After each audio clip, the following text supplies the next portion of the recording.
তো এই কয়দিন আসলে মন দিল একবারে খারাপ ছিল, মানে একবারেই খারাপ ছিল, মানে মেন্টালি একবারে ডিস্টার্ব বলা যায়। সো বাসা থেকেও বের হতাম না, সারাদিন বাসায় পড়ে থাকতাম, বাসায় বসে থাকতাম। একবার ইম্পর্ট্যান্ট কোনো কাজ ছাড়া অ্যাকচুয়ালি বাসা থেকে বের হওয়া হইতো না। তো আজকে অনেকদিন পর বের হইলাম। কেমন আছেন আপনারা? আশা করি সবাই ভালো আছেন। সো যাচ্ছি হচ্ছে মূলত ভার্সিটিতে ইমার্জেন্সি একটা কাজ আছে, কাজটার জন্যই মূলত বের হওয়া। তো ভাবলাম সে ফাঁকে আপনাদের সাথে একটু কথা বলি। তো মন খারাপ করে বাসায় বসেছিলাম, তো চিন্তা করলাম যে আসলে মন খারাপ করে আর কতদিন? যত বেশি মন খারাপ করে বসে থাকবো তত বেশি এই মন খারাপটা আমাদেরকে ঘিরে ধরবে।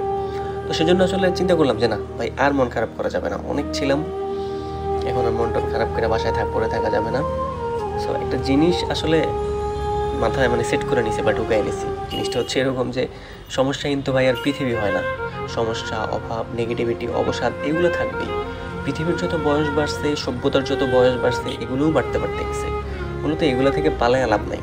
থাকুক না এগুলো ঘরের বা জীবনের একটা কোনায়, চলুক না এগুলো আমাদের সাথে। হোক না মন খারাপ, তাতে ভয় কিসের? মনের জানলাটা ভাই এরকমভাবে বড় করে রাখতে হবে যাতে সেই জানলাটা খুললে অনেকখানি আলো এসে পড়ে। আর একটা জিনিস সবসময় মাথায় রাখতে হবে, আপনি যেখানে দাঁড়ায় আছেন সেটাকে একটা স্টেজ ভাবতে হবে, অবশ্যই সেটাকে একটা স্টেজ ভাবতে হবে। আর জীবন শেষ হওয়ার আগে ওই স্টেজটা ছাড়া যাবে না। অ্যাটলিস্ট মনে করতে হবে যে আমি ওই স্টেজে এখন দাঁড়িয়ে আছি, এখন আমি পারফর্ম করব, সবাই দেখবে আমাকে। মনে রাখতে হবে যে এটা আমার স্থান, এটা আমার জন্য নির্দিষ্ট, এটা আমার জন্যই এখন বরাদ্দ। এই স্টেজের এখন নায়কও আমি, নায়িকাও আমি। আর যারা এখনও মন খারাপ করে আছেন, ভাবতেছেন কি করবেন, কোথায় যাবেন, কিচ্ছু না ভাই, মন খারাপ করে বসে থাকলে আপনারই লস। একটা জিনিস মাথায় রাখবেন ভাই, ভাগ্য আপনাকে যেখানে নিয়ে যাবে সেখানে গিয়ে দাঁড়িয়ে পড়ুন। তারপর চারদিকে তাকান, ভালো করে দেখেন, আর নিজেকে মানিয়ে নেন। নিজেকে বলুন যে এটা আপনার নিয়তি, এখানেই থাকতে হবে, এখানেই বাঁচতে হবে।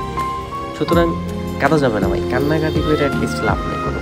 মন খারাপ করা যাবে না। আর যদি ভালো থাকা সম্ভব না হয় তাহলে অভিনয় করে হলেও যন্ত্রণার মধ্যে সৃষ্টিকর্তার জন্য বাঁচুন, তবুও বেঁচে থাকুন।